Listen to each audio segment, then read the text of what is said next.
Oh. I'm goddamn sick of it. This is the worst time ever to be a celebrity. You're gonna be finished. Everyone's doomed. Michael Jackson has been dead for 10 years, and this nigga has 2 new cases.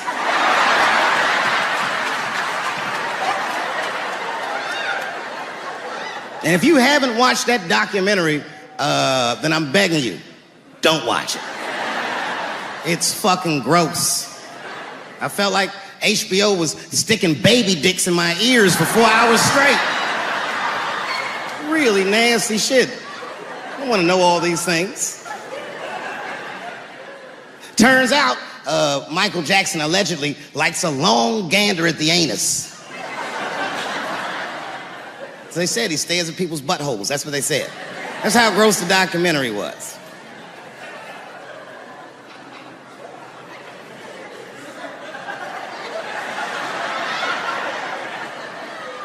I'm gonna say something that I'm not allowed to say. But I gotta be real. I don't believe these motherfuckers. I do not believe it. But let me qualify the statement. I am what's known on the streets as a victim blamer. You know what I mean? Somebody come up to me like, Dave, Chris Brown just beat up Rihanna. I'll be like, well, what did she do?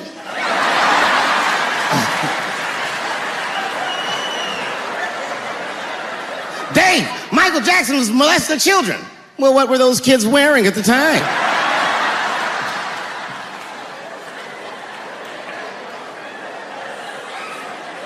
I don't think he did it. But you know what? Even if he did do it, you know what I mean? You know what I mean? I mean, it's Michael Jackson. I know more than half the people in this room have been molested in their lives. But it wasn't no goddamn Michael Jackson, was it? This kid got his dick sucked by the king of pop. All we get is awkward Thanksgivings for the rest of our lives.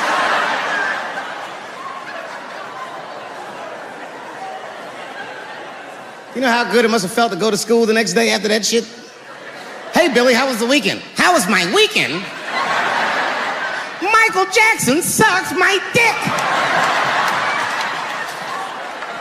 And that was my first sexual experience. If I'm starting here, then well, sky's the limit.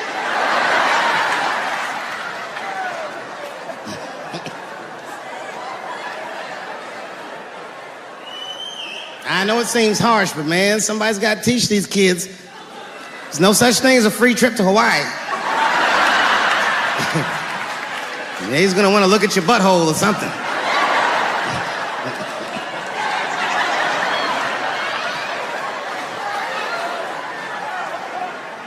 You know why I don't believe it? You know why I don't believe it? Because if Michael Jackson's out here doing all this molesting, then why not Macaulay Culkin? Macaulay Culkin said in an interview that Michael Jackson never did anything inappropriate with him or even around him. Think about that shit. You know, I'm not a pedophile. But if I was, Macaulay Culkin's the first kid I'm fucking, I'll tell you that right now.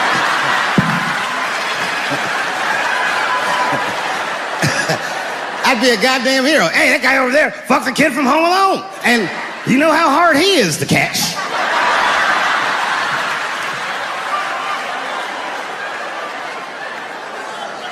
That's what I'm waiting for, because the timing of this Michael Jackson shit is what makes me doubt it.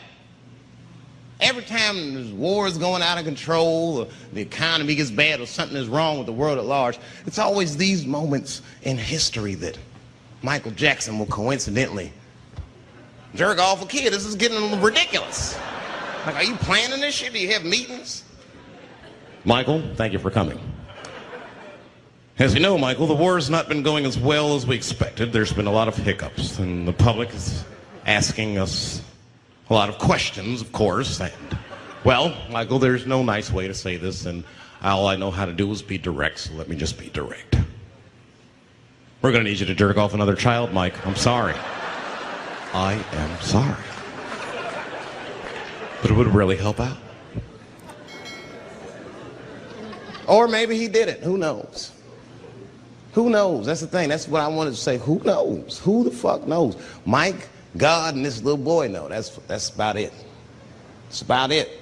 The only reason that I can even talk about this shit is because everybody is speculating. They all think he did it. And I don't think he did it. I'm alone in this. I don't think he did it. I'm not going to say I don't think he did it. That's too strong.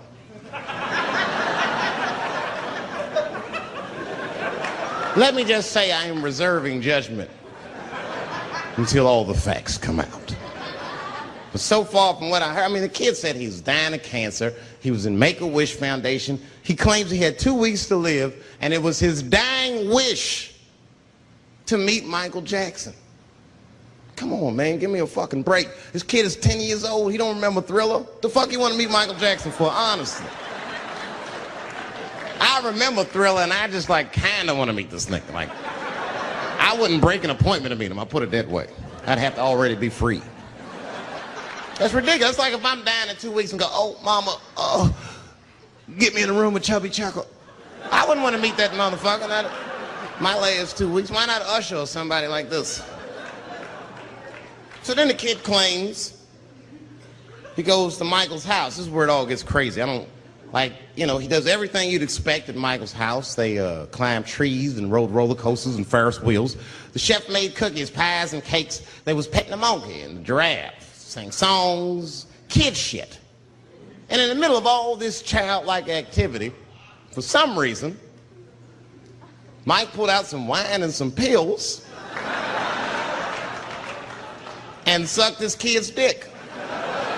Folks, it hurts me to say it. And the kid had the nerve to call that abuse. Motherfucker, that is a good host. God damn, what else do you want? What else do you want? I'm lucky to get a glass of grape drink at my friend's house.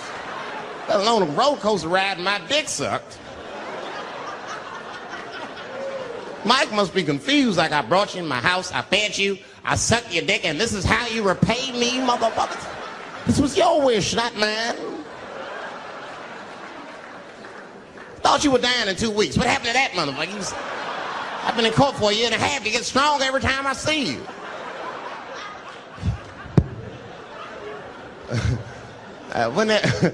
This is fucked up. I shouldn't even say this fuck. Wouldn't it be some ironic shit if they found out through this case that the cure for cancer was Michael Jackson sucking your dick somehow?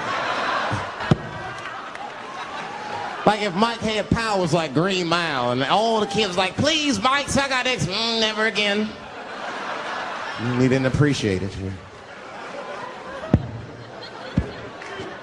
Can we at least study your saliva? Please, Mike.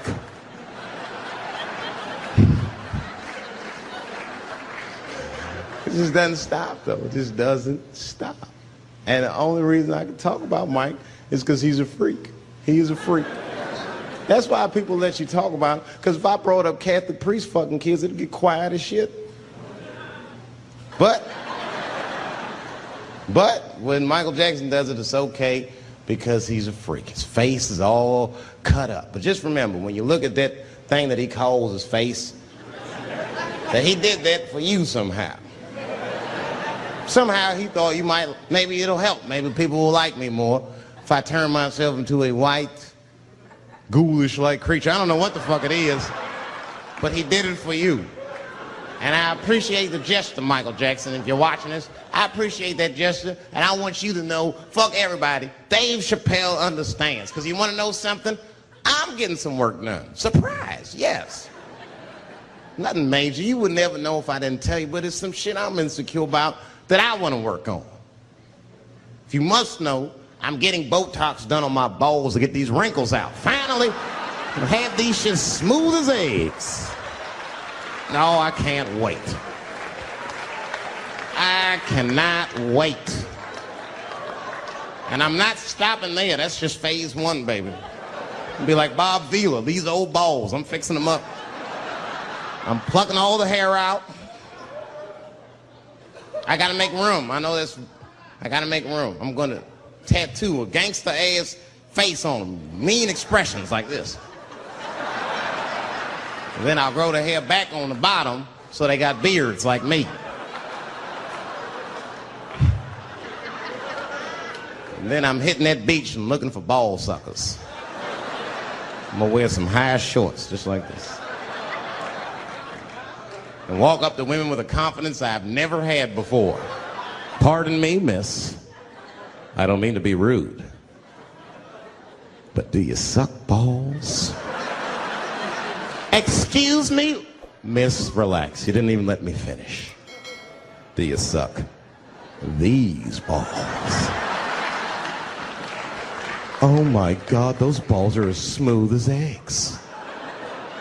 Yes, I'll suck them.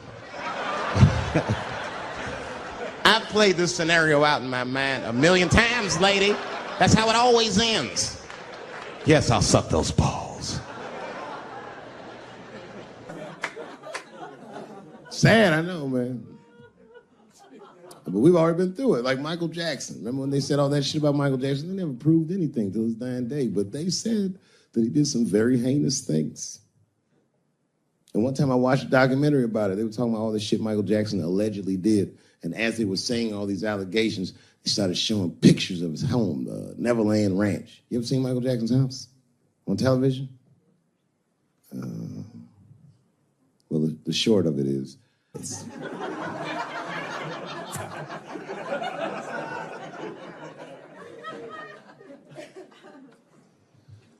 and I saw the whole thing, exotic animals and Ferris wheels and merry-go-rounds and shit. And the more they showed it, the more certain I was that I don't think Michael Jackson did any of those things they said he did.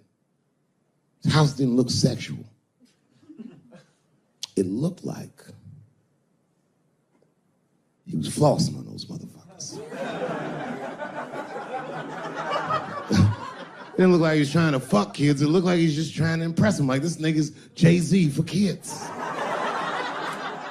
Like, he just walking through his house. This is my cotton candy machine. It makes 3 tons of cotton candy a day. You know, all the cotton candy you want. This closet is filled with nothing but custom-made karate slippers. Isn't that cool? Shall I have my monkey bring us more cupcakes? Hey guys, let's watch a movie. What movie do you want to see? Home Alone. Oh, no, don't touch the DVD player. Macaulay Culkin's here, he can act it out. Come on, Macaulay. Act out Home Alone for my guests. Hey, mister. This is fantastic, man. We had you all wrong. All wrong? What? I don't understand. What do you mean? Huh? Oh, well, you know, man, we thought it was going to be the usual. Like, you're going to have us come over and give us some wine cooler and, you know, suck our dicks. What? Suck your dick? You faggot-ass kids. Why trying to suck your dick, nigga? I was trying to show you a better life. Bubbles, get these kids the fuck out of my house. You're just like everyone else.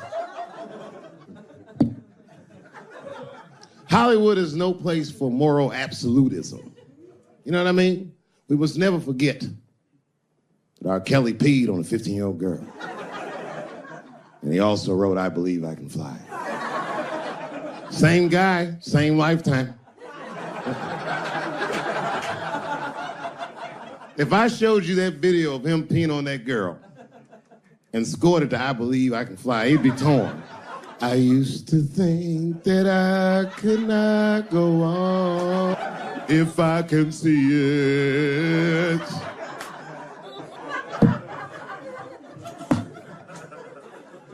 It's okay, my career ended many years ago.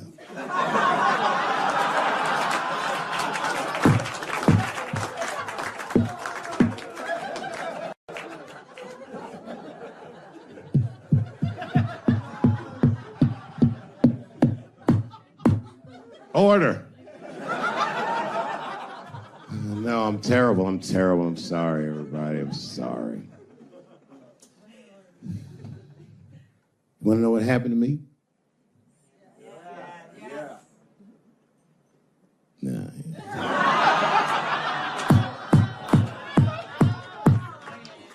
tempting, but I don't want to talk about it. Maybe at the end, when I run out of things to talk about. Actually, I'm almost there. I'm just trying to tell you what happened to me was I just didn't have a good go of it. I don't know what you guys think happens when you quit a successful show like this. I'll tell you what doesn't happen. They don't go, hey, well, good luck with your future endeavors. That's not what happens. It was cold out there. For real, I had to watch it all go down without me. I had to watch all those people do my show, Key and Peele, and Amy Schumer, and Mind and Mencia. Well, I'm not going to say they were doing my show. I'm just saying they were bad. And people would come up to me on the street and be like, yo, nigga, just every once in a while. Most people thought I was crazy, but sometimes people come, yo, nigga, you did the right thing, man. You my hero. Nigga, I don't want to be your hero. I want to be rich.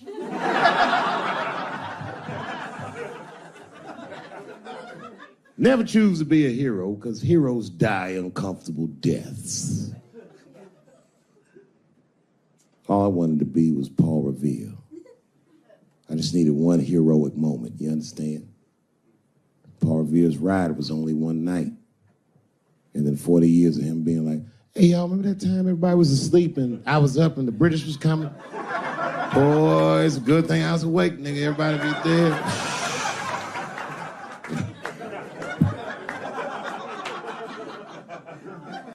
Dave Chappelle is here. His sketch comedy show has been called the funniest half hour on television. Elvis Mitchell of the New York Times says Dave Chappelle isn't content just to play the race card. He shuffles the entire deck. Here is a look at a sketch from Chappelle's show. Some people just know black people, right? Yeah, I'm serious. They got like gut instincts. Some people know black people. But who are those people? We don't know. So we got some people, and we put them to the test. Now, what you're about to see is absolutely real. These are real people. This is not actors. This is the real deal. Give it up for my new game show. I know black people. Are you ready? I'm ready. How can black people rise up and overcome? How can they rise up and overcome? Well, can they? That is correct. Reparations. That is acceptable. This is a rap lyric? No, I'm sorry. Oh, this is a general question. Actual question. All right. There's a complex answer there. That is correct. Staying alive. That is correct. That is correct. Or stop cutting each other's throat. That also is correct. How can black people rise up and overcome? Get out and vote? That is incorrect. I'm pleased to welcome Dave Chappelle to this table for the first time. Welcome. Thank you, Charlie. Good to be here, Great man. to be here, man. I'm telling you. I have met your extraordinary family outside. Thank you. This high, this high, this high. Yeah. Yeah. The wife, the two sons. Who would have known that a guy with a show like this would be a father? There you go. And a good one, I bet. Yeah, I'm involved. Now, is home, where do you live? Oh, I live in Ohio. Right. I'm a resident of Ohio. Do you actually sleep there? Like 6 months out of a year. Yeah. Ideally, I'll come here, I'll do the show. Right. Then I'm going on tour later tonight. Right. Check your local comedy listings. And then I'm gonna go home, man. I like to go back to the farm. It's one of those things like even Superman has a place in the North Pole where he can relax and be himself. Right. And it's just good for me and my family. To have that place. In contrast to what I do, it's just kind of sane and normal. Yeah. You say that your material is more cultural than political. I'd say so. Yeah. Absolutely. What does that mean to you? Well, I mean, look, we live in a country that is incredibly culturally diverse, more so than racially diverse. You know, you could look at even in white culture, there's so many subcultures, so many different cultures that might not even interact, even though they're all the same race. Black culture is the same. Tupac doesn't hang out with the Huxtables or Right. whatever. But you know, they never knew each other at all. But you got to bridge the gaps, man. So there was within one race, but very different cultures. Right. One was the hip hop community. One was sort of suburban. Right, and even upper middle class. Right, and even within partisan politics, there's people who I'm sure represent different subcultures within America. And I think that the comedy we do, more so than political, just deals with how these things in pop culture are absorbed by these subcultures. Yeah. But here's the interesting thing: how much of it is just is about black African Americans being black, the relationship, like the skit we just saw? Is it half of it? No. Well, this is the thing. You got to remember, the show was written primarily by me and one other person. A white person. A white person. Now, I'm glad you said that because I found that it was interesting. For people who say that, you know, I play this race card, I don't consider it a card. I think it's interesting that every publication, with the exception of USA Today, that I've read something about my show in, is compelled to mention the fact that my writing partner is white. People just think. Now, why do you think they're compelled to do that?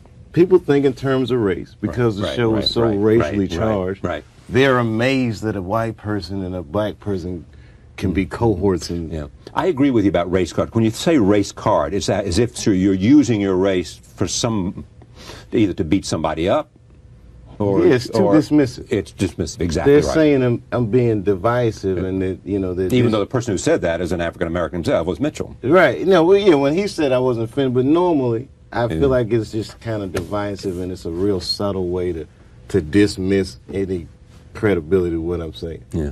Now the show itself is just what we just saw. It's you doing a kind of introduction of a bunch of skits. Right. Now the thing is, originally the show was always supposed to be a real personal show. Yeah. Which is one of the reasons why there's primarily 2 people writing it. Right. Because you can't hire 12 people and be like like a personal story. Right. It'll, my point it'll of lose view. the voice. Exactly. And last year we were establishing a voice. Then the fact that I don't want to read through a stack of papers and try to figure out who's going to be the funniest guy on paper. Who were you influenced by? I mean, I would assume you got to say Richard Pryor, because it seems absolutely not to be influenced by Richard Pryor is not to have any comic work in America, whether they know it or not, was influenced by what he's done. And what was it about him that made him so powerful and influential? He's the genius. He spoke the way that people speak. He took a very specific set of circumstances and conveyed them so that people who didn't even live those circumstances could understand what he was talking about. Because he had such a human element to his work. Yeah.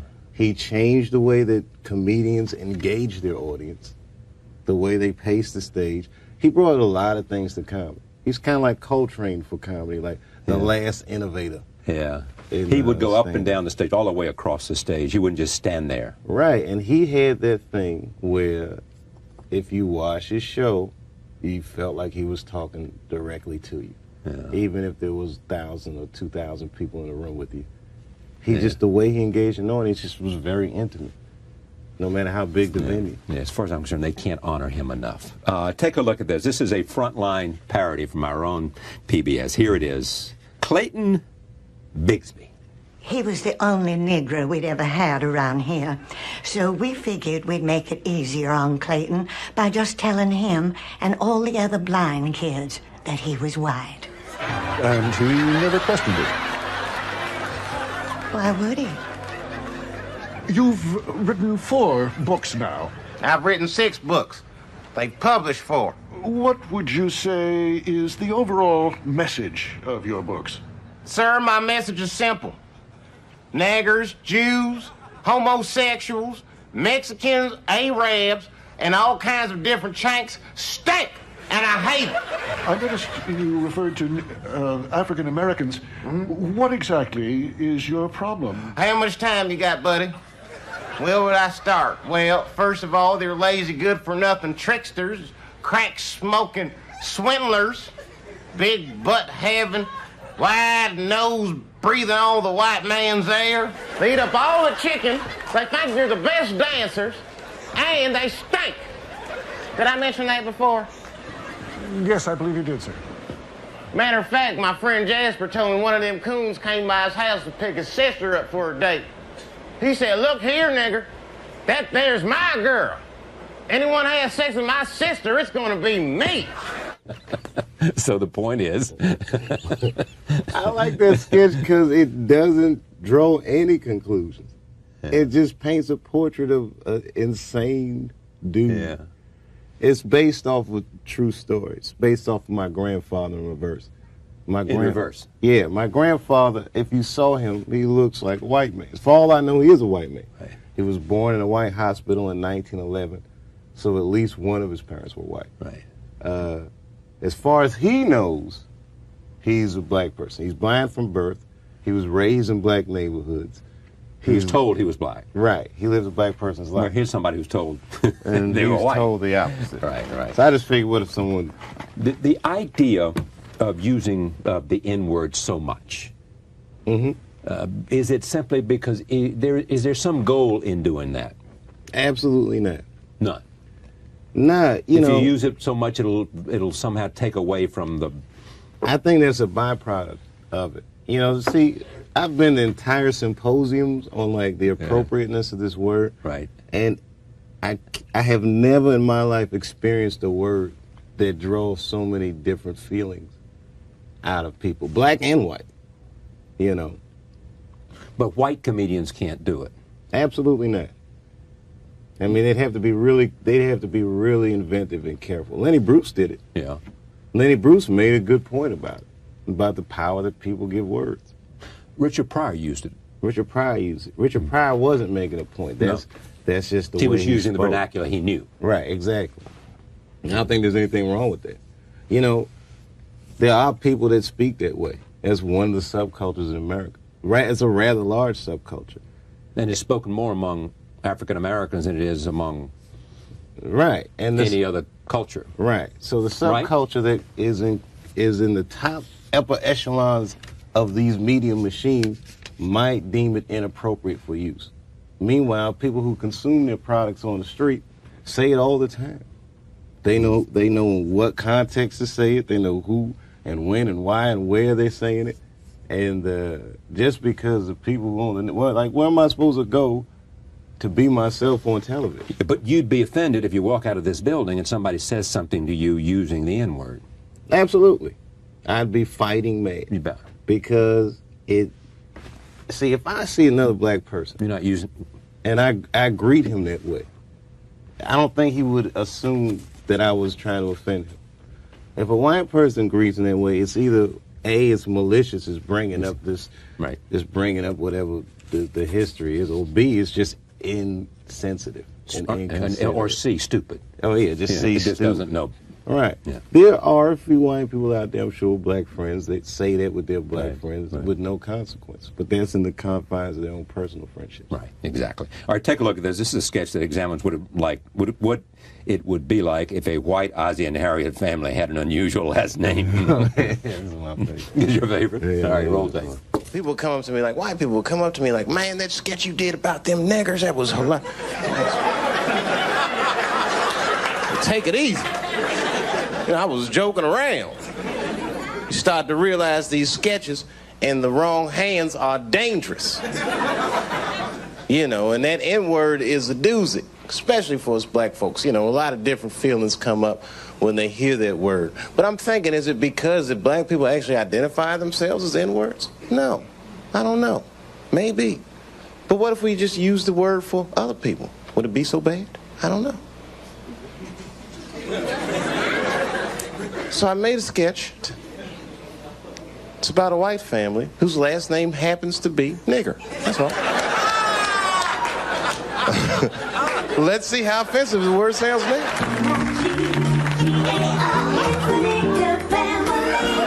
Morning, niggas. Why, it's Clifton, our colored milk man. And it's my favorite family to deliver milk to. The niggas. Something sure smells good. You niggas cooking? We sure are. There's some leftover bacon if you'd like some. Ooh, not for me.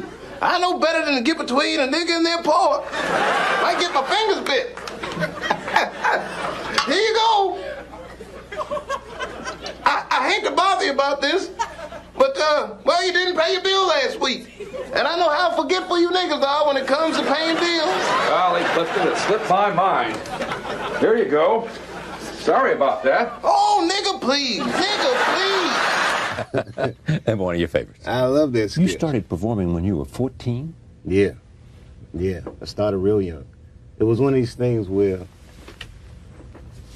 when I was 14, there was an article about Bill Cosby in Time magazine. And I was writing a book report on him. And in reading about the guy, I realized that being funny was a marketable skill. Like, I realized this guy came from nowhere. Yeah. And he was like a billionaire. Yeah, exactly. Just from telling jokes. Yeah. That's what I'm going to do. It was one of those things. And I just never stopped. Well, but did you have a natural instinct for it, or did you simply say, you know, if I get in there early and I work my butt off, I'll be okay? Comedians are born. There's some. Are they really born? Yeah. Now, there's some guys, look, I'm going to tell you like this. With the run the risk of sounding cocky, I have a natural ability for this that not every guy necessarily has. Some guys I see that are real funny that work tremendously hard to be that funny. Some guys literally can just talk funny. They have that X factor. It's a certain thing. You know, and a guy like Eddie Murphy, who might be one of the funniest dudes I've ever spoken to in casual conversation. And, I mean, this guy is just like, his talent is enormous. Like, if you meet him, you forget.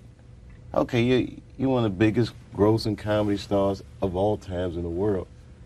He is incredibly funny. Yeah. There's another guy that works real hard that'll get a sitcom or he'll get a shot just by merit of showing up and by putting the work in. He'll get a shot, but he'll never be like Eddie Murphy. Roll tape. This is a sketch in which you get a call from Miss Oprah.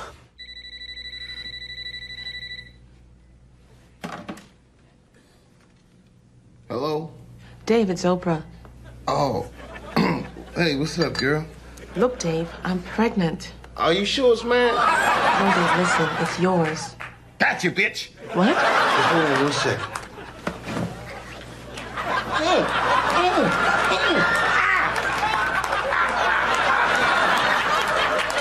All right, look, I'm gonna fly to Chicago tomorrow, okay? But I'm gonna need you to send me a ticket. I'll fly you out. One, baby. Could you have a limousine pick me up at the baggage claim? Because I don't have no cab money to get from the airport to your house. Okay, sure thing. Thanks, boo. Oprah? I love you, baby. I love you too, David Chappelle. All right. I'm gonna go to work and tell everybody the good news tomorrow, and I'll see you in Chicago. Bye-bye. Hey, everybody, got an announcement to make. Ding, ding, ding, ding, ding. I quit. Excuse me. Got a quick word with you? Kiss my ass. Can you type a memo of that and send it around?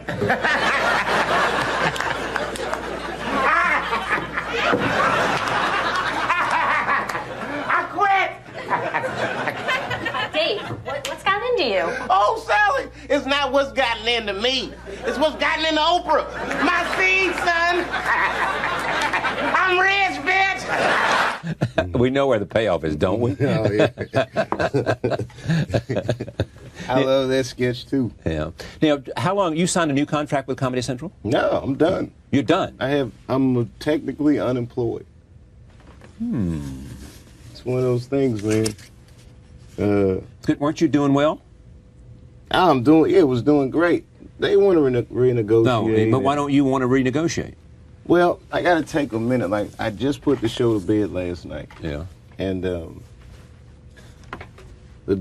way people like this show and what it's like to do a show like this, I don't think people would ever understand the amount of work that we put into it. That's why I appreciate my show, you know? And I hope that the big story from this is that I'm a guy that has done 11 television show pilots. Went out to Hollywood.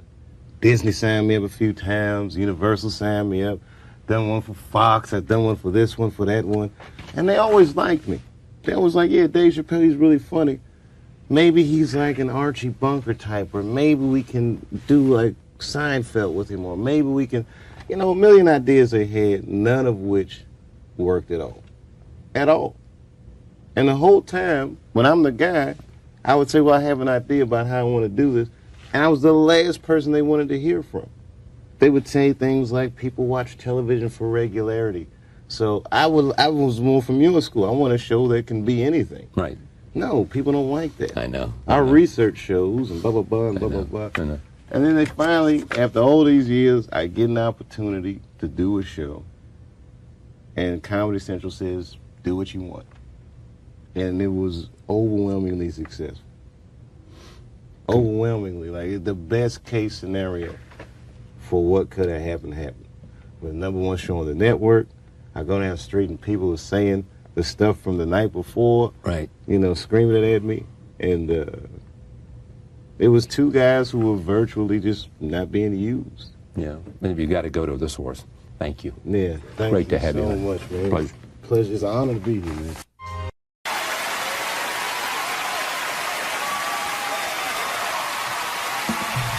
Ladies and gentlemen, Dave Chappelle.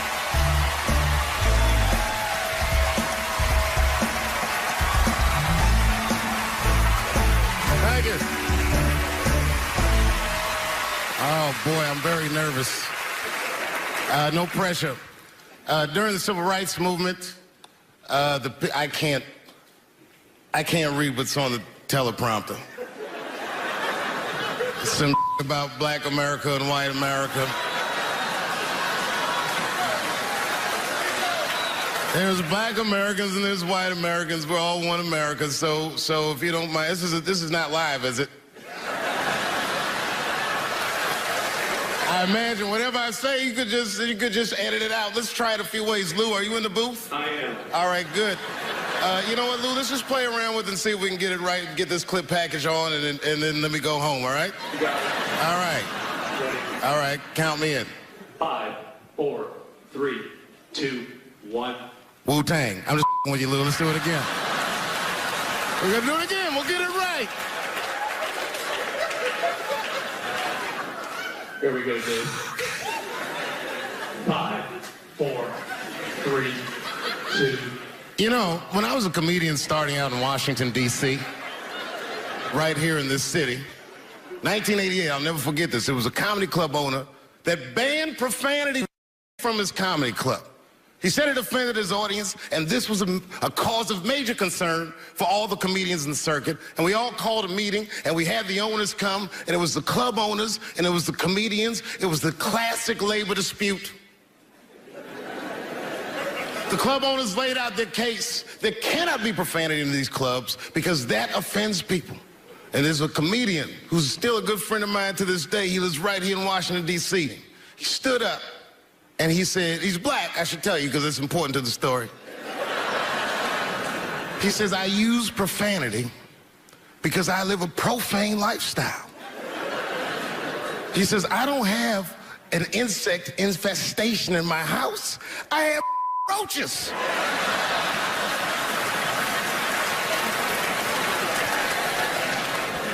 My favorite comedians are like musicians, and the audience is their instrument. And the music they make is your laughter. And that's the laughter that I scored my entire life to. So now, some of my favorite American comedic composers. Thank you. When I lose my job, I lose my man. Treat me like a dog. He called me a dog. Yes, he did. What did he call me? An old dog. Sometimes I wished I was a dog and he was a tree. When you stop and think, football's a fair sport for my people. Only sport in the world, a Negro can chase a white man and 40,000 people stand up and cheer. See, in my neighborhood, the kids have a kind of a dubious reaction to that whole Santa Claus concept. They just don't believe that a white man will ride a reindeer through Harlem after midnight.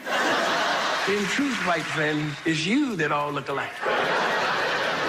But look at the black people around you. We're all different colors. Black walnut, burnt elk, almond, chocolate mocha, pecan, vanilla, yellow, mellow, light, bright, and damn near white. We come from the first people on the earth. You know? The first people on the earth were black people. We the first people had thought. Right? We was the first one to say, where the am I? And how do you get to Detroit?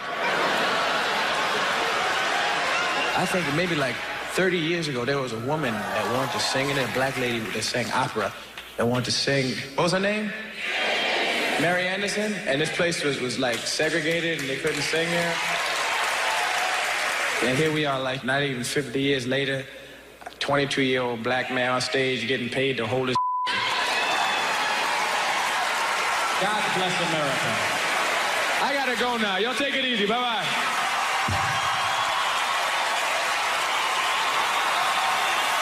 Janelle Monáe, Will Smith, Common, Gladys Knight, and John Legend when we continue. Yeah, man. Well, you ladies are right. To be honest with you, your lives look terrifying to me. They do, man. I know nothing about being a woman, but I know fear. Yo, I used to live in New York when I was 17, and I couldn't even pay my bills. You know what I did to make money? I used to do shows for drug dealers that wanted to clean their money up. One time I did a real good set, and these motherfuckers called me in the back room. They gave me $25,000 in cash. It's probably 18, 19 years old. I was scared.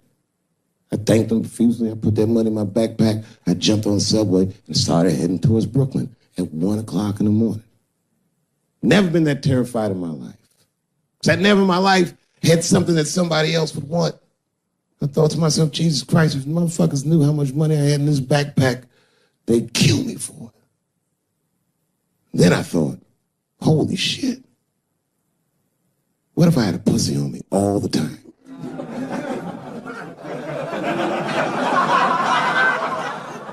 That's what women are dealing with. I'm gonna tell you right now. It's real talk. If them same drug dealers gave me a pussy and said, put this in your backpack and take it to Brooklyn, I'd be like, nigga, I can't accept this.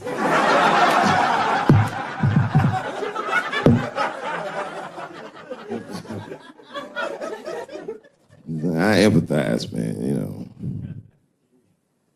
Everybody gets mad because I say these jokes. But you understand that this is the best time to say them. More now than ever. And I know there's some comedians in the back. Motherfucker, you have a responsibility to speak recklessly. Otherwise. New York Times said that Louis C.K. jizzed on his own stomach. You know, I've busted a lot of nuts in my day. None of them were newsworthy. Shit was really gross, because they didn't just say it like I said it. They didn't just say jizz on the stomach. They said it in that fucking Pulitzer Prize winning style that the New York Times has. It was very descriptive, like, you know what I mean? Louis C.K.'s semen shot out like a volcano of misogyny, slowly drizzling down like lava, covering his freckled penis as it slowly dripped to a fiery crown of red hair. Jesus Christ, I'm trying to eat some huevos rancheros and these niggas is...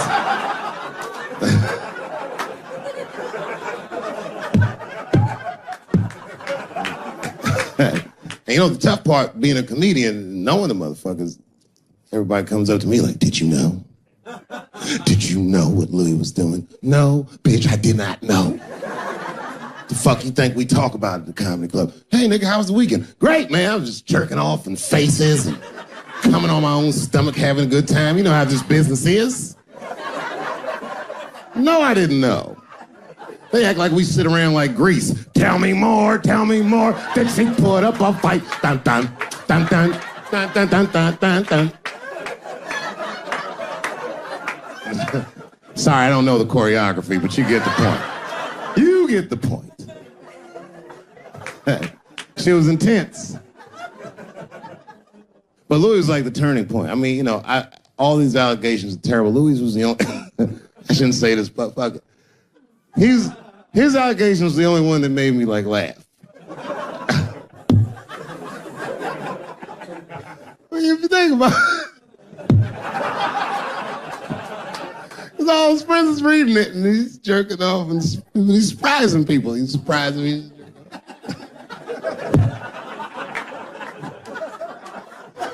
I just picture all the comics in comedy just reading it like, what?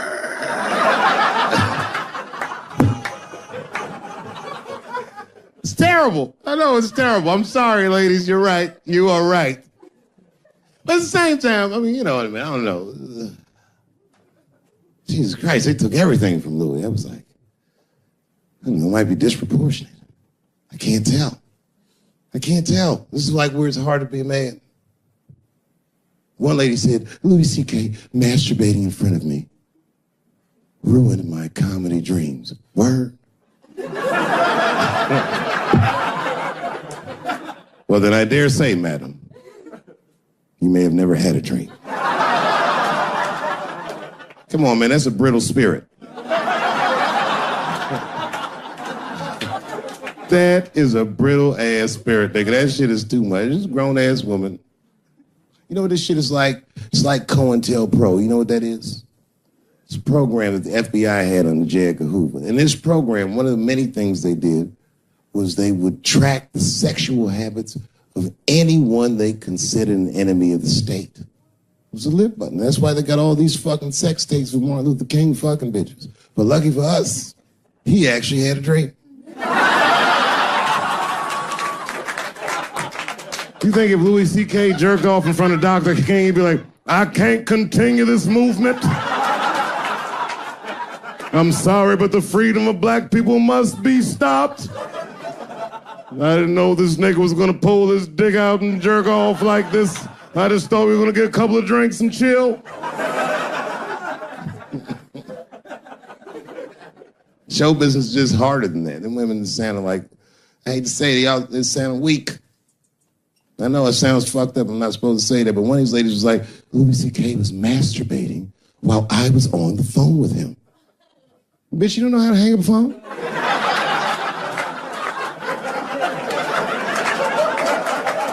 How the fuck are you going to survive in show business if this is an actual obstacle to your dreams? I know Louis is wrong, ma'am. I'm just saying I'm held to a higher standard of accountability than these women are. Don't forget who I am. Don't forget what I am. I am a black dude. Fuck, I need an alibi. I can't be no celebrity. This shit is just the worst. I'm seeing it. I see why stars are crazy, man. These motherfuckers. I went to Disney World with my kids, which is a big deal for me. I don't get to see my kids so much. I do Chappelle show 20 hours a day, sleep for like half an hour, raise my kids for 10, 20 minutes, and I go back to work. Now, this particular day, I got to hook up with the kids. We went to Disney World. Everybody at the park, fucking everybody. Hey, I'm Rick James, bitch. Hey, I'm Rick James, bitch. It's like, hey, man, hey. You mind not calling me a bitch in front of my kids? Time out, motherfucker. We take a day off. Even Mickey Mouse did it. I said, this is the most unprofessional shit I have ever seen in my life. Rick James, bitch. Oh, I was fed up. I caught that motherfucker with an uppercut. Bop! Knocked his head clean off. Everybody was screaming. Oh my God, oh my God. Mickey Mouse is Mexican. But everybody's getting along. I see that shit. I see it all around. Blacks and whites don't fight so much. You know who don't have no beef with anybody is Asian people. I see how y'all be doing. Y'all just lay in the cut. Only people Asian people beef with is other Asian people. Like if you call a Korean guy Chinese, I've done this. They will flip out. Hey! What make you think I'm Chinese? I am Korean. I look Chinese. Yes, motherfucker, you do look Chinese. That's why I said it. It's an accident. Nigga, to the untrained eye, you all look Chinese to me. It's a mistake. I'm not trying to offend you. Some people say all black people look alike. We don't get bent out of shape. we normally just call those people police, okay? Just learn to live with it. I am not saying that to say that trans women aren't women. I am just saying that those pussies that they got, you know what I mean? I'm not saying it's not pussy, but that's like beyond pussy or impossible pussy. You know what I mean? It tastes like pussy, but that's not quite what it is it? It's not blood, that's beet juice.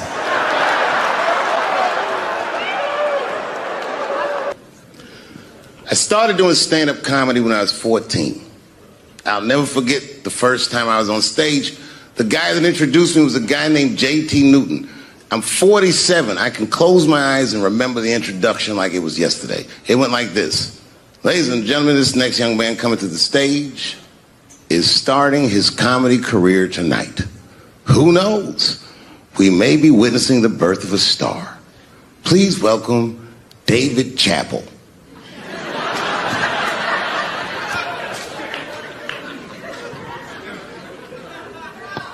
From the first time that I ever held a microphone, I was sure this was it. I knew I was home. I knew I had found my thing. And my God, man, I was a child. I got good. Matter of fact, I was good from the moment I started. And I'm not saying this to be a braggart. I'm telling you the truth. These old niggas was in awe of me. How is this little boy so poised? They used to say. I was. I mean, you know, I got better, but it started out good. About a year into it, when I was 15 years old, I had written a joke during the AIDS epidemic about having a Goodyear condom. Something, I don't even remember the joke. Something about an industrial strength condom by Goodyear. I just remember all the comedians really liked that joke. And there was an older comedian. And he came to me one night after the show, after he saw the joke, and he said, listen, I got an audition at another comedy club, and I was wondering, do you mind if I do that joke? I just want to borrow it. Now, I'm a kid. I don't know any better. I'm like, borrow it? Well, I guess, sure, if it'll help your career. I let him do the joke. And then weeks later, I was waiting to go on in a comedy club, and he went on before me, and he did the joke. And after the show, I pulled him aside and I said, hey, man, I don't mind you borrowing my jokes, but you got to give them back. He said, oh, I forgot to ask you. He goes, let me buy that joke from you for $50. And I said, man, I'd do it, but I'm just starting out. I need all the material I can get. The idea being that the more material I can accumulate, the faster I'll be able to make money for my work. I said, I can't do it. I want my joke back. I'll never forget this. Remember, I was a 15-year-old child. This guy was a grown-ass man. He stood up over me so I could see how big he was. And he said to me, really? I can just take it. And he did. I got scared because I was a child. But I never forgot that. I never forgot that. I was 15 years old. I'm 47 now. I think about this guy all the time. When I look at my own kids and I see how young and innocent they are, I can't believe someone did that to me. And I don't think about it every day because that was the worst thing that happened to me. I think about it every day because that was the first time that someone ever did that to me. But in my career, it has happened many, many times since, where someone would intimidate me or scare me and take something that I believe was mine. I'll tell you another story. Now I'm 18 years old. I'm living in New York City, and I just finished my first road tour, which was a very difficult tour. I'll spare you the details. Now I'm back in New York, but my rent is paid, thank God. and I have $60 to my name, and a woman that I had met in Pittsburgh, a bad Dominican bitch,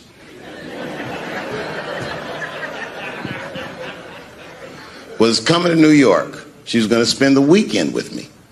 I couldn't wait for her to get there. She was coming that evening. But remember, I only had $60 for a whole weekend to entertain a bad bitch. Now I'm walking through Greenwich Village, and I see something I've never seen before. 3-card Monte. You know what that is? Yeah, the guy had the whole thing. The table was set up, and he had the 3 cards, and the crowd was hooting and hollering, and he was like, find the red card, find the red card, and people were playing. Sometimes they win, sometimes they lose, but it was really exciting, and I'm standing there watching it, and I noticed while I'm watching them play this game that the red card, the one you're trying to find, had just a little bend on the corner. And I'm watching it, and I'm like, yo, this guy doesn't seem to know that red card is bent. I'm going to beat this motherfucker. And I walked up to the table, and I said, let me play a hand. And I put my last $60 on that table, and he starts to shuffle and find the red card, find the red card. And I kept watching that bent card go around the table, make sure I kept my eyes on that bent card. And when he stopped shuffling, and he said, find the red card, I pointed to it with confidence. Here it is right here. And he flipped it over, and it was black. And he took my money. I couldn't fucking believe that. How did this nigga do that? Was that magic or sorcery? I was confused. So you know what I did? I sat there and I watched him for a real long time play the game. And I realized that all those people who was doing all that hooting and hollering and betting, my God, they were his friends. They were in on the whole thing. I felt so wronged. I felt so stupid. And then the next sucker came up to the table and was about to put his money down. And I said, fuck that, man. Don't put your money there. All these niggas is in on it. It's a trick. And when I said that, the guy that was dealing, and this motherfucker was huge, snatched me up by my collar. Feel how strong he was when he grabbed me. I was a skinny little guy. And he was going to maul me. The only reason he didn't, I'm sure, is because he saw the fear in my face. And that fear, he looked at me. I saw his eyes go from hard to soft. He softened. Then he looked at me like the way a father would look at a child. And he said to me, young man, don't ever come between a man and his meal.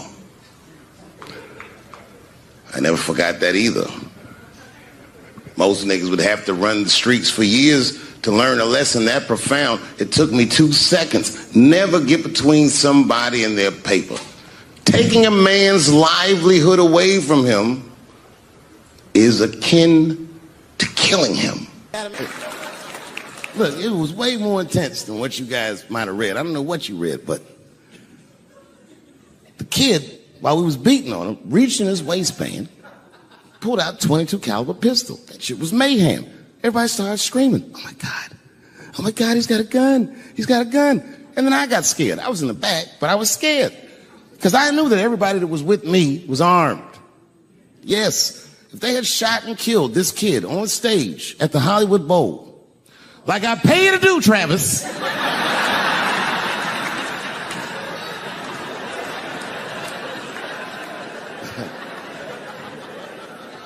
but Travis G'd up. Travis wrestled the gun out of the kid's hand, and then he took it like this and tried to chamber the round, and he couldn't.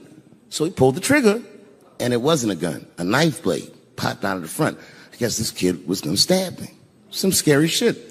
So the next night, even though I didn't have a show, I said, I got to get right back on stage. And I went and did a show. And someone in the audience screamed out, Dave, what happened with the attack? And I didn't know there was journalists in the room. All I said was that this nigga had a knife that identified as a gun.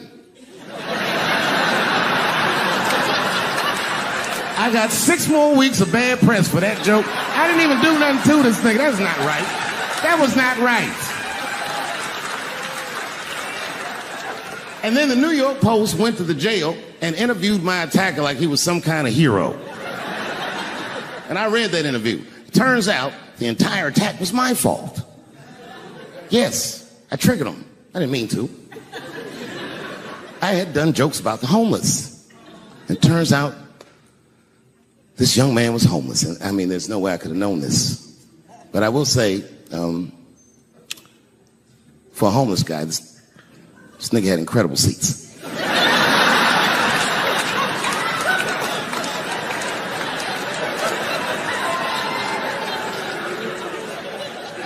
Oh, and they said I triggered him because I had done LBGTQ jokes, and it turns out this fella was a B. That was the headline in the article. It said, Dave Chappelle's alleged attacker is bisexual. I said, alleged attacker? This motherfucker definitely attacked me. I'll show you the tape. He's allegedly bisexual. I'm going to need to see him suck somebody's dick before I believe the rest of this article.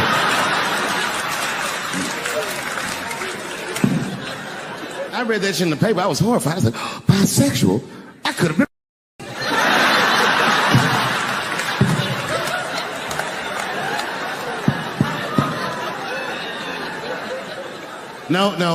No, you know what, though? It's not funny because after all that madness ensued, I went to the hotel room. I was by myself, and I opened the door, and my wife was in there alone. She was sobbing, like sobbing. I said, oh, my God, what's wrong with you, bitch? Did you get attacked, too?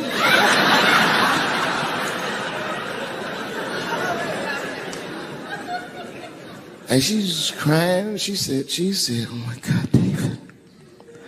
She said, if you had died tonight,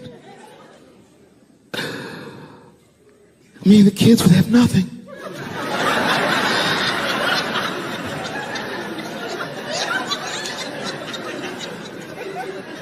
Then I knew it was serious. So I sat down on the bed next to her. And I reached in my pocket, I pulled some keys out that she had never seen before. She said, what are those keys? And I gently placed them in her hands. I said, sweetheart, those are the keys to my safe deposit box. God forbid anything ever happen to me. But if it does, don't even worry about it. You and the kids have everything you need in that box. I've already taken care of it. And she was looking at them keys, and I could see her mind realize what we were actually talking about. And then she just started crying harder. And to be honest with you, that made me cry a little bit too. And we hugged each other real tight.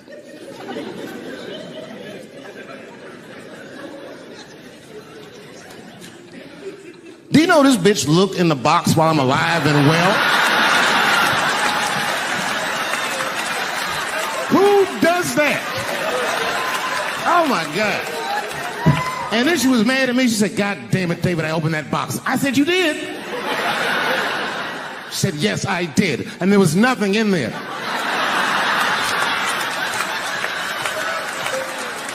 I said, nothing? Oh. She said, nothing except your stupid joke book. I said, whoosh.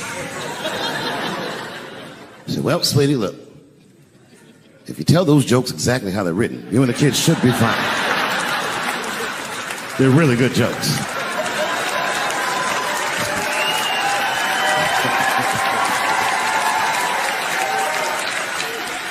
She's like, good jokes? What is this shit? Come join me in my watery grave. No, you gotta roll your throat.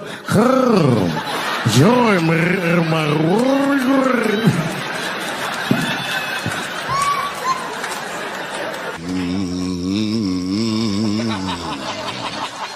You know, that's just our grandmother used to sing that when she cleaning up.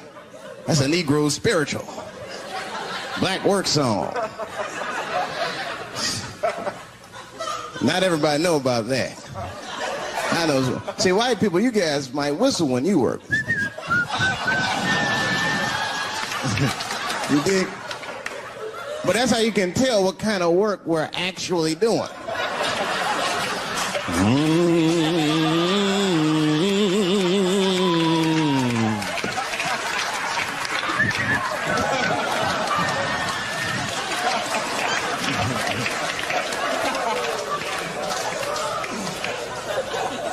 I study that kind of I do. Anything that has to do with race. I read a little here, see a little there. And I travel. That's always good. Traveling has made me a racism connoisseur, if you will. You know, it's different from region to region. Anyone ever been down south? So you guys know what I'm talking about. And the racism down there is just, it's perfect. It's due to a perfection. It's comfortable, it's out in the open. There are no secrets in Mississippi. Everybody knows the deal. Morning, nigger. Morning, sir.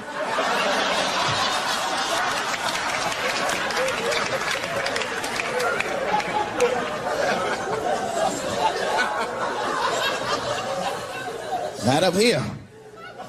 You hit the big cities, man. It's different. It's always a secret. And we should do like them. We should keep our out in the open, then a little. I mean, with limits. You don't want to say whatever comes to your mind. That might be a little much. White dude be walking down the street minding his business, and the brother walk up to him. Hello, you white oppressor, you slave master rapist of Africa. Why, hello, my big lip spear chucking friend. Touche, honky. So, Whitey, what did you do today, huh? Oppress a new land and make the people there Christians against their will?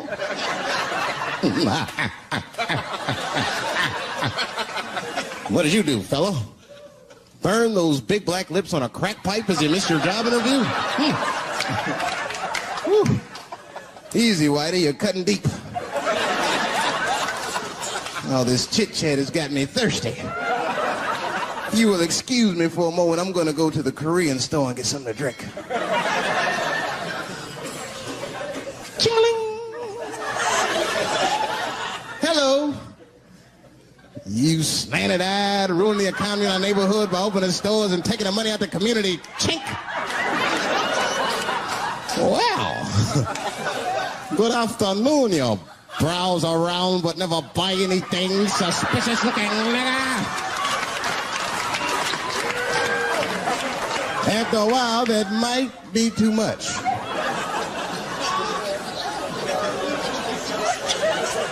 But you can't help it. If you're an American, you're a racist. We brought up from the beginning to think in generalizations. We never look at the individual. We rarely look at the individual. I'm a racist. I know I'm a racist. You know how I know? The other day I caught myself being racist against myself. There's so much going on, I got mixed up. Forgot whose team I was on.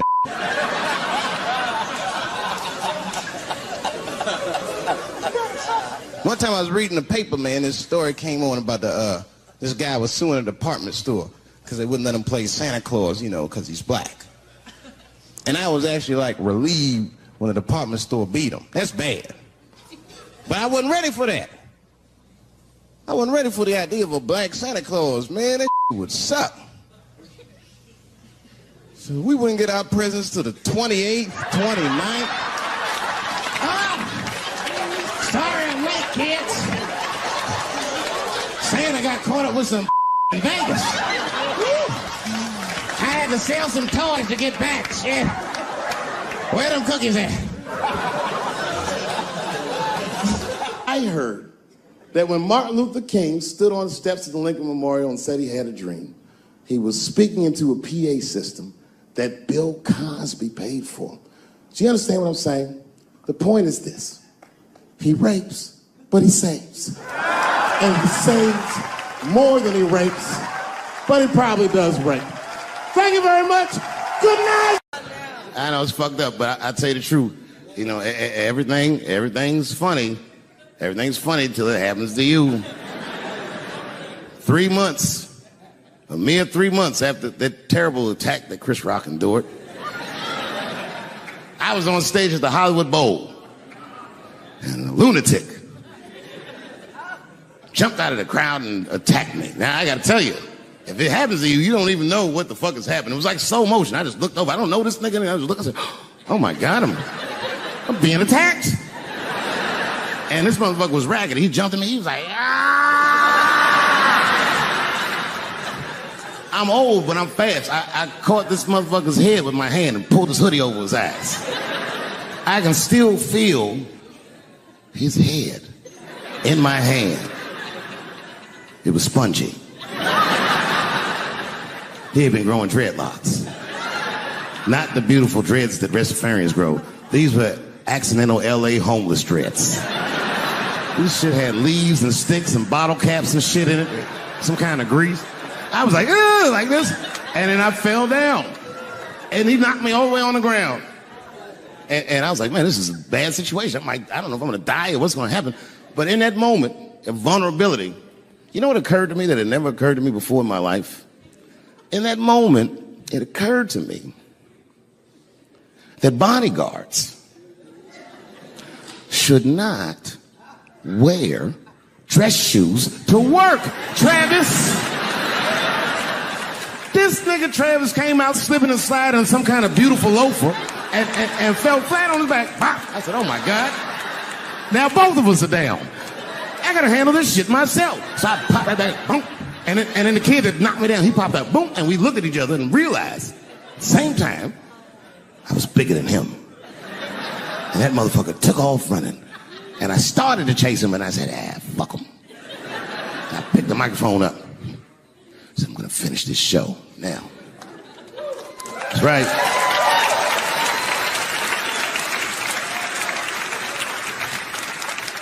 For 3 months before that, I'd been making fun of Chris Rock. And people would ask me all the time. They'd say, Dave, what would you do if you were Chris Rock and Will Smith slapped you in the face? And to this day, the answer is the same. Well, I don't know what I would have done. I've never been in a situation that extreme. But I do know now what Will Smith would not have done. And that is enjoy the rest of his evening. Man, listen. We gave that kid a good while. We was whooping his ass. Not we. I mean, I was on stage trying to think of a joke to tell, but they was beating this nigga up right behind me. Everybody could see it. Everybody could see it. And I'm sitting up there trying to think of what to say. And I'm tongue-tied. Me, of all people, can't think of anything to say. Look at my karma. Just that moment. Of all the people in the world, Chris Rock walks from backstage, walks up to me in front of 20,000 people, grabs the mic out of my hands and looks at the crowd and goes, was that Will Smith? Man, motherfuckers fell out of their chairs laughing. I was standing there looking stupid. I was fucking furious because I'm thinking in my mind, nigga, this is my attack. You got attacked 3 months ago. Now you have jokes. So I snatched the mic back from Chris and tried to get one off, but my shit did not go good at all. I didn't know what to say. I was just like, it was a trans man. And the crowd was like, boo. It's LA, we like trans people, boo. I know, I felt so bad. I felt so bad. But I know why I did it. You'd have to be there to understand, but man, when that guy tackled me, it was like it's like a movie or something. You gotta picture this. Picture a famous person you like. Every famous person you could imagine was at that show. It was like the biggest night that Hollywood had ever seen. And when that guy tackled me, he cleared the bleachers. I had to watch the tape afterwards to know this happened, but as soon as he tackled me, Jamie Foxx was the first motherfucker that jumped out of the crowd. He was wearing a white cowboy hat like he knew this shit was gonna happen to him. Never seen this nigga in a cowboy hat before. And Jamie started chasing that motherfucker around like any given Sunday. And that kid was fast as shit, was juking and shaking, and he broke Jamie's ankles, and he just kept running. And then Jon Stewart from The Daily Show ran from backstage and jumped at this motherfucker like Super Jew. He was like, ah! And the kid seen Jon coming, so he jumped back, and Jon went flying that way. And Kid was fast, and then he turned around. He sees the emergency exit. He starts running for the emergency exit. Just before he got to the door, motherfucking Puff Daddy from Bad Boy Records jumped in front of the door. That nigga was like,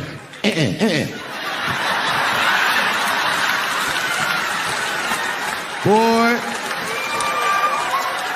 Puffy got that motherfucker. And then every celebrity just ran out because every celebrity saw themselves in me, and they just started beating the fuck out of that kid. And I know Chris was backstage looking like, nobody helped me.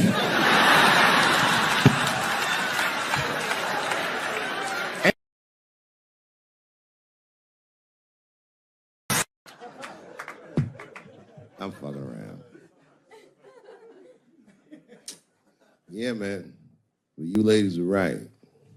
To be honest with you, your lives look terrifying to me. They do, man. I know nothing about being a woman, but I know fear. Yo, I used to live in New York when I was 17, and I couldn't even pay my bills. You know what I did to make money? I used to do shows for drug dealers that wanted to clean their money up. One time I did a real good set, and these motherfuckers called me in the back room. They gave me $25,000 in cash. I was probably 18, 19 years old. I was scared. I thanked them profusely. I put that money in my backpack. I jumped on the subway and started heading towards Brooklyn at 1 o'clock in the morning. Never been that terrified in my life. Because I never in my life had something that somebody else would want. I thought to myself, Jesus Christ, if motherfuckers knew how much money I had in this backpack, they'd kill me for it.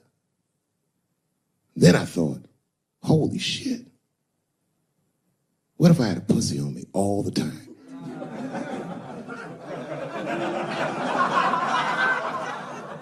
That's what women are dealing with. I'm gonna tell you right now, it's real talk. If them same drug dealers gave me a pussy and said, put this in your backpack and take it to Brooklyn, I'd be like, nigga, I can't accept this.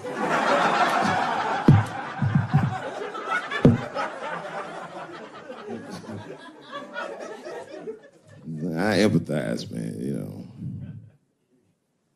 Everybody gets mad because I say these jokes. But you understand that this is the best time to say them. More now than ever. And I know there's some comedians in the back. Motherfucker, you have a responsibility to speak recklessly. Otherwise, my kids may never know what reckless talk sounds like. The joys of being wrong. I didn't come here to be right. Just came here to fuck around. It's hot in here suddenly, isn't it? I wonder where that heat came from. I wonder what happened to me. Where did I go for 12 years if I wasn't raped?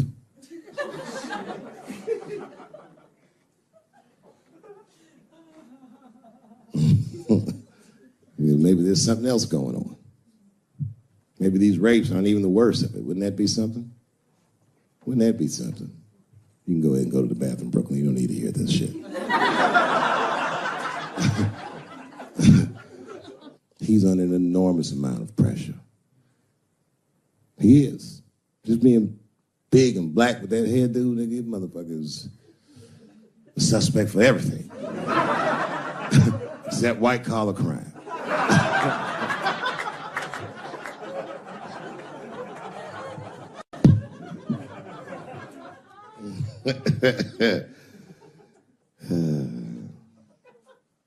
Sometimes I wouldn't talk about where I went, but y'all don't even want to know. I was gone for a long time, nigga. I was in the upside down.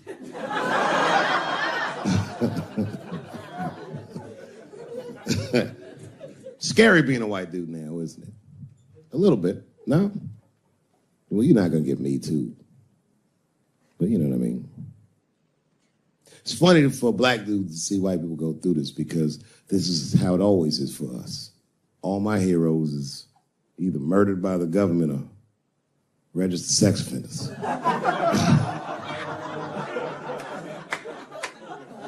Sad, I know, man. But we've already been through it, like Michael Jackson. Remember when they said all that shit about Michael Jackson? They never proved anything till his dying day, but they said that he did some very heinous things.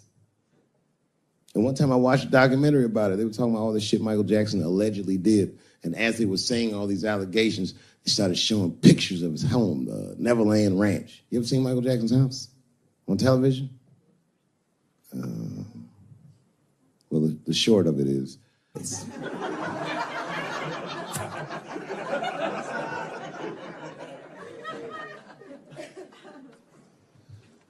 I saw the whole thing, exotic animals and Ferris wheels and merry-go-rounds and shit. And the more they showed it, the more certain I was that I don't think Michael Jackson did any of those things they said he did. His house didn't look sexual. It looked like he was flossing on those motherfuckers. It didn't look like he was trying to fuck kids. It looked like he's just trying to impress them. Like, this nigga's Jay-Z for kids.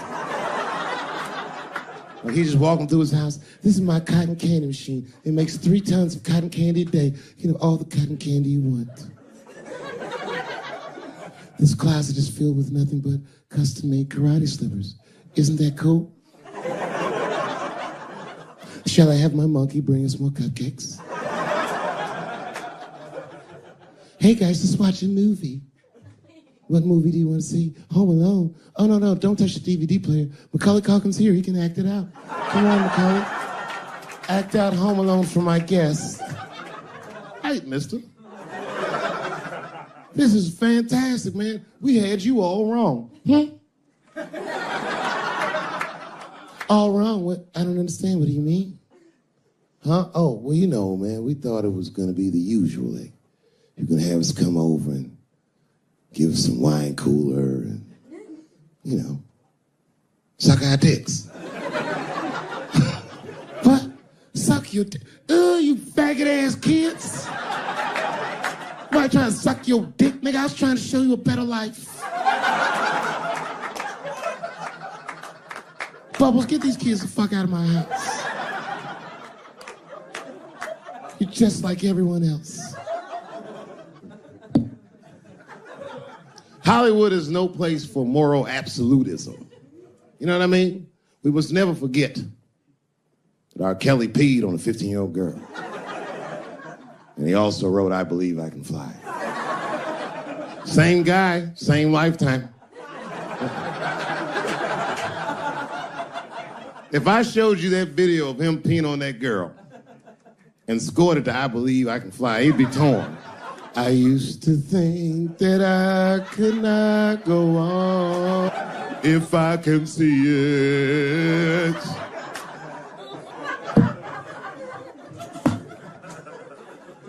It's okay, my career ended many years ago.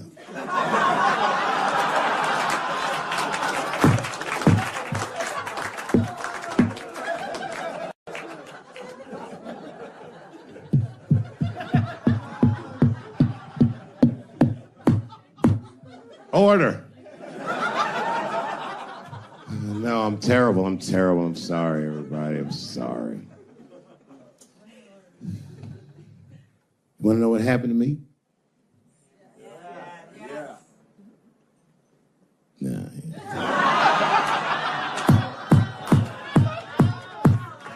It's tempting, but I don't want to talk about it. Maybe at the end, when I run out of things to talk about. Actually, I'm almost there. I'm just trying to tell you what happened to me was not, I just didn't have a good go of it.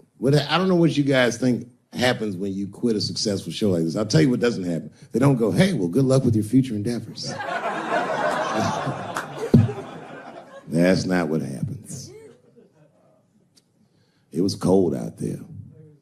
For real, I had to watch it all go down without me. I had to watch all those people do my show, Key and Peele, and Amy Schumer, and Mind and Mencia. Well, I'm not going to say they were doing my show. I'm just saying they were bad. And people would come up to me on the street and be like, yo, nigga, just every once in a while. Most people thought I was crazy, but sometimes people come, yo, nigga, you did the right thing, man. You my hero.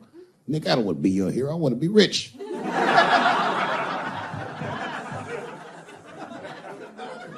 Never choose to be a hero, because heroes die uncomfortable deaths.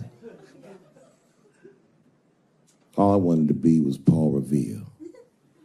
I just needed one heroic moment, you understand? Paul Revere's ride was only one night. And then 40 years of him being like, Hey, y'all, remember that time everybody was asleep and I was up and the British was coming? Boy, it's a good thing I was awake, nigga. Everybody be dead.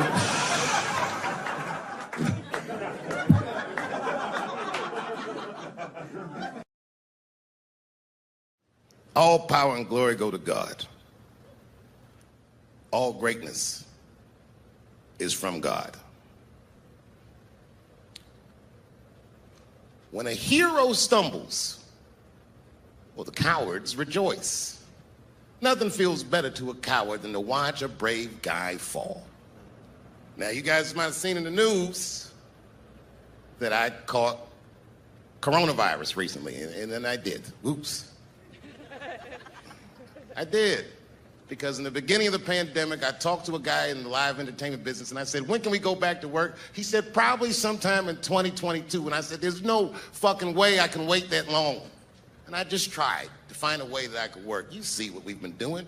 All of you who had to endure this invasive test and wear these masks just so we could be out and hang out and be together. I tried. And after all these months, after doing all these shows, God damn it, my number was up, and then I had the Rona. Oh. Cowards rejoice at a time like this because they're so invested in being afraid. And when I said I had the coronavirus, the overwhelming majority of people wished me well. Said, we hope you get better. Take care of yourself. We don't want anything bad to happen to you. But there was a faction of people, the cowards, who said, you see that, Dave Chappelle? That's why we stay inside where it's safe. And we never try anything. Well, enjoy yourselves, motherfuckers, because I'm better now.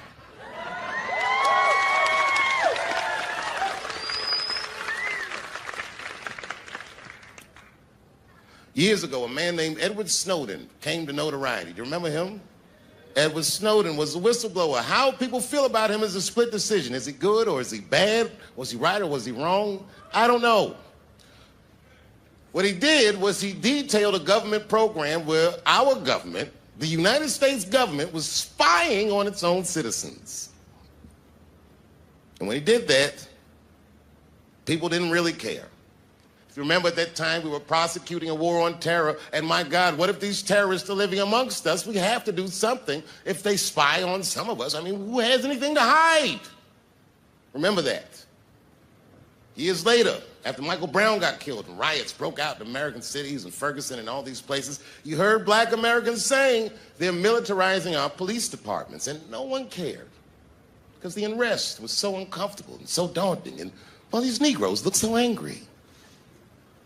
Nobody said anything. Remember that. On January 6th, well, American citizens stormed the Capitol. You know, I'm from Washington, D.C. A lot of my friends growing up are Capitol Hill police officers. I said, what did you do that day? What did we do? We were kicking crackers down the steps like motherfucking 300, nigga. Trying to save our country.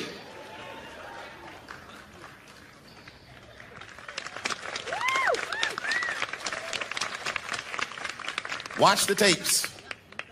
Watch that crowd that told Colin Kaepernick he can't kneel during a football game, try to beat a police officer to death with an American flag. Look at that shit. Take that nigga lesson. Take this nigga lesson. What was Edward Snowden talking about? Who is the terrorist now that they're looking for? It's you, not me.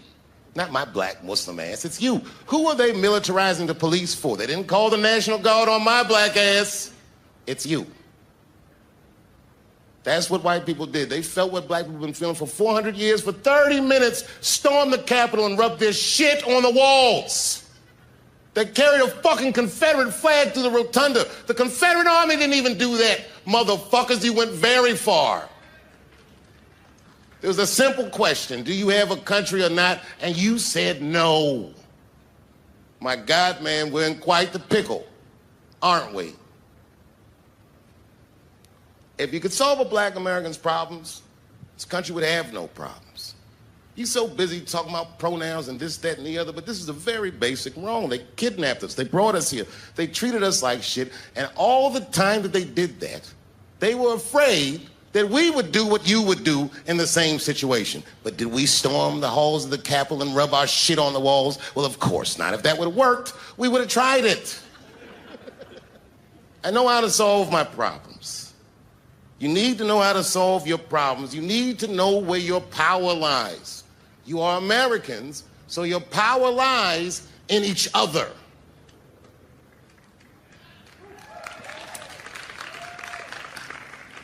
A few weeks ago, I put a special out. I called it Unforgiven. I told people what my beef was with Comedy Central. I never talked about it. I demanded that the network pay me. Many of my peers laughed at me because that's a ridiculous thing to demand. They said, well, you signed the contract, so what are you even mad about? Here's the thing. I'm very good at minding my own business. And the trick to minding your own business is knowing what is your business.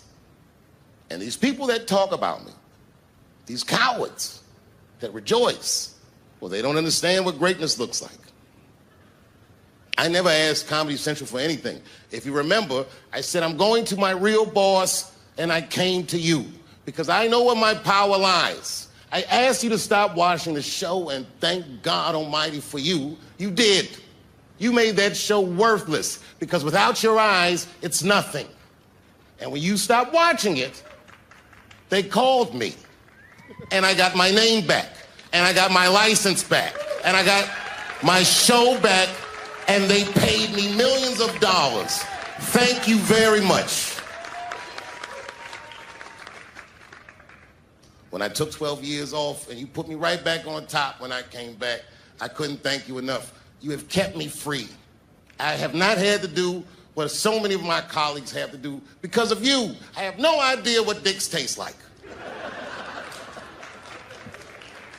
This is a very important moment. I want to thank Ted Sarandos at Netflix, a CEO who had the courage to take my show off its platform at financial detriment to his company just because I asked him. And I want to thank Chris McCarthy of CBS Viacom. This guy is younger than me.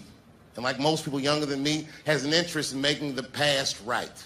And did something that was very courageous. And finally, after all these years, I can finally say to Comedy Central, it's been a pleasure doing business, doing our goddamn duty. Yes, I voted for Hillary Clinton. Of course I did. I voted for her because I liked what she said vastly better than I liked what he said. But to be honest with you, at that point, that shit was like watching Darth Vader do the I Have a Dream speech. That bitch is mean as hell. She'd already Karate Kid swept Bernie Sanders' legs from underneath him. Boy, it was hard voting for that shit. But it was the lesser of the evils. I know you were a Clinton supporter, Miss I am sorry for her. But it didn't feel as good as it should have. She was gonna be our first woman president. They were gonna make coins out of this bitch.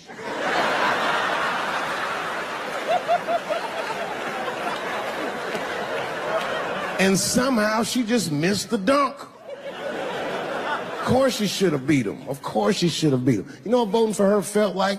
It was bittersweet. It felt like I was lucky enough to eat Halle Berry's pussy. And whilst I was doing so, she fucking farted in my face, man.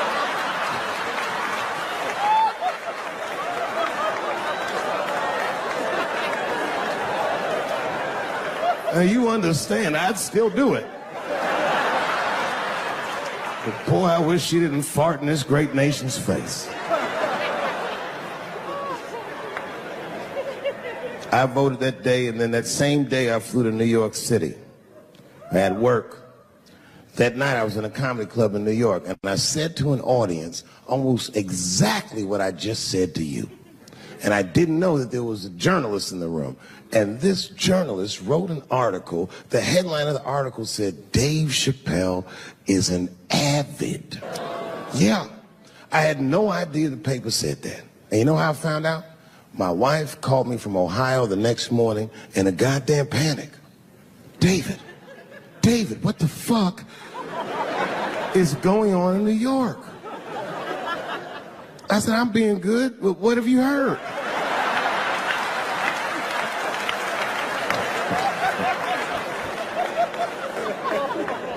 And my wife said, the paper is saying that you're a Donald Trump supporter.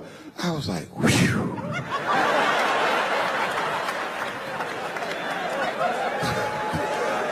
I said, don't worry about that shit, baby. Nobody in their right mind would believe that. And she said, no, David, people believe it. And then she started reading the comments to me. Oh, they were terrible. All these black people call me all kinds of Uncle Toms and shit. I should tell you, buddy, this is a very serious allegation from one black to another. I was incensed. Uncle Tom? How am I Uncle Tom, nigga? You the one that reads the Observer? Anyway, all this shit goes down around, and now Trump is the president, and I'm hosting Saturday Night Live.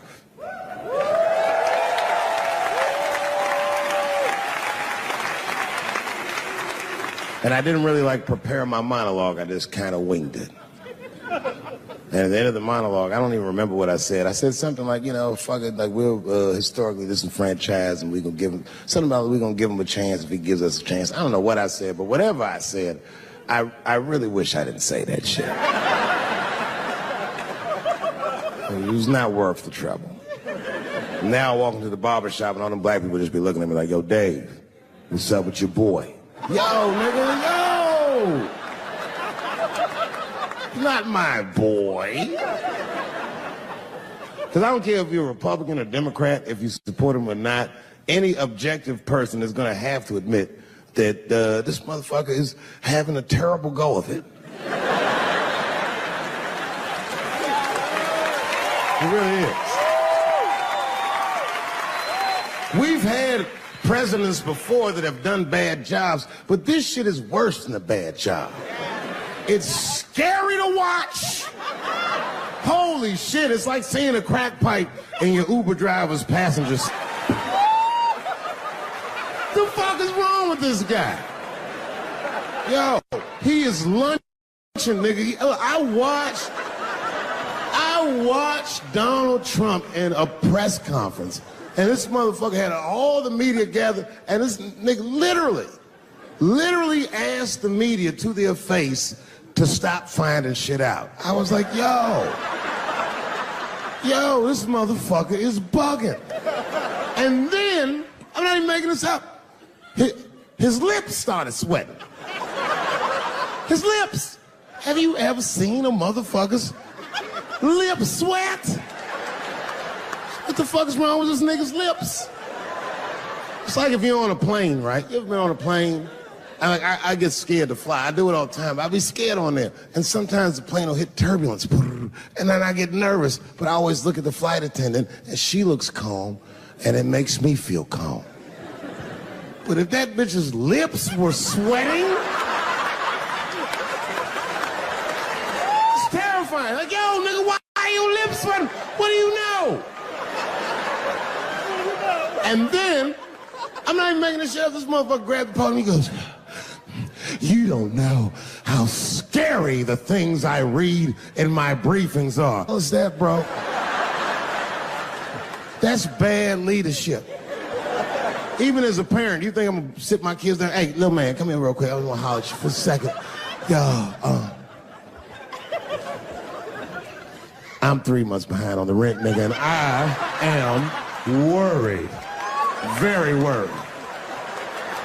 Go to school and have a productive day, nigga. I was just thinking out loud, getting some shit off my chest. Like, what the fuck are you doing, bro? This is bad, man. Jesus Christ. All this motherfucker's ideas sound like high people ideas.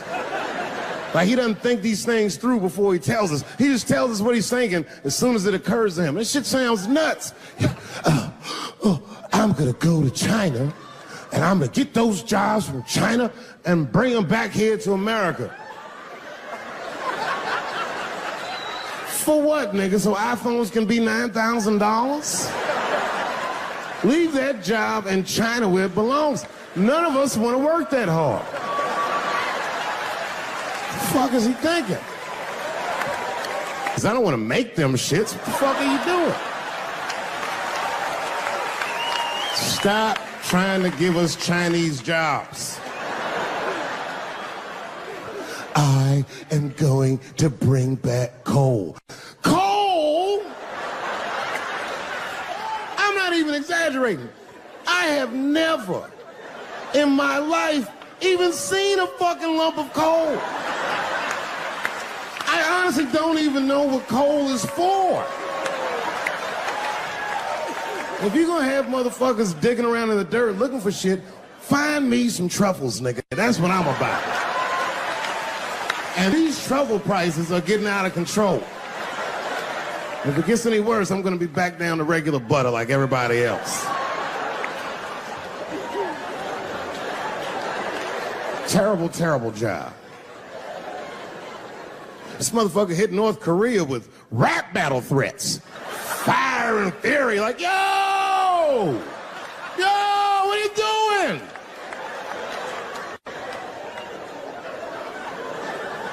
It's fucking Korea, man.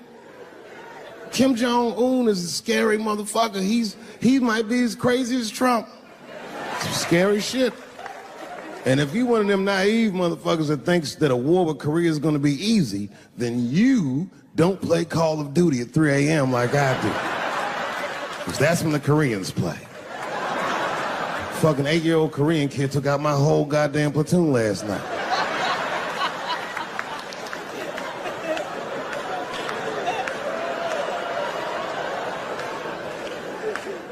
I've never seen somebody in an office so high with the most just basic fucking solutions. Like, you know, we should not let any more Muslims in the country till we can figure out what's going on. Did he just say, figure out what's going on? Who doesn't know how to do basic math? Let's count it out, okay? There's been 17 mass shootings in the United States. 4 of them were done by Muslims. None of those 4 Muslims were from any of the 7 countries in your stupid ass original band.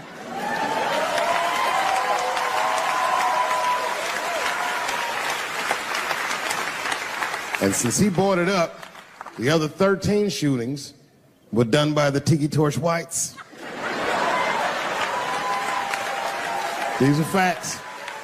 And you don't see me trying to ban white people from the show to keep it's a fucking terrible idea because it's mean and it's racist. And most importantly, it would be catastrophic to my bottom line. If there were no white people here tonight, I might leave this bitch with $1,800. This man needs to realize that we all need each other. And that's why we will never, ever be able to beat China. Because everybody in America is racist, and everybody in China is Chinese. This motherfucker called it all wrong. And don't believe the media either, because as all this shit is happening, the media is trying to make us believe that the extremities amongst us are the norms. We can disagree, that's fine. And most of us are keeping a cool head about this shit. You know what I mean? Americans generally respect one another's beliefs, even if they don't share those beliefs. I know I do. I respect everybody's beliefs, except Amish people. Because they are the only ones that I can say clearly their God is wrong. The speed limit is 75 miles an hour in Ohio, and 1 lane of traffic is buggy. Nigga, your God is ridiculous. All the Amish people around my way know me too. Not from television, obviously. They know me from the streets. Because when I see them horse and buggies, I'll pull the Porsche over and talk to them.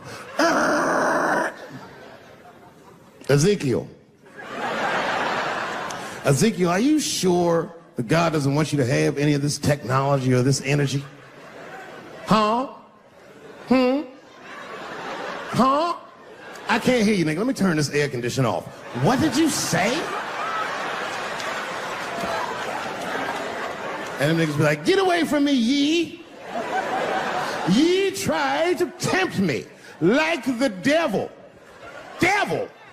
Nah, bro. I'm trying to put you on to the game, Zeke. It's a big world out here, nigga. I just went 25 miles in 30 minutes. That's a day's journey for you. You don't even know what the weather's gonna be tomorrow, do you? I do. You don't even know that there's a valuable Pokemon right on you. I drive away. Huh? Oh, my vape pen? You want to hit my vape pen? Oh, sorry, nigga. I'm trying not to get herpes. My bad. I've been playing cat and mouse with herpes for 30 years now, but every night I go to the club, I'll be like, not tonight, herpes. No disrespect. I'm not saying you have herpes. I'm just saying 1 out of 5 people do. So let's just all be careful around this motherfucker and make sure that we leave with the lips we came with.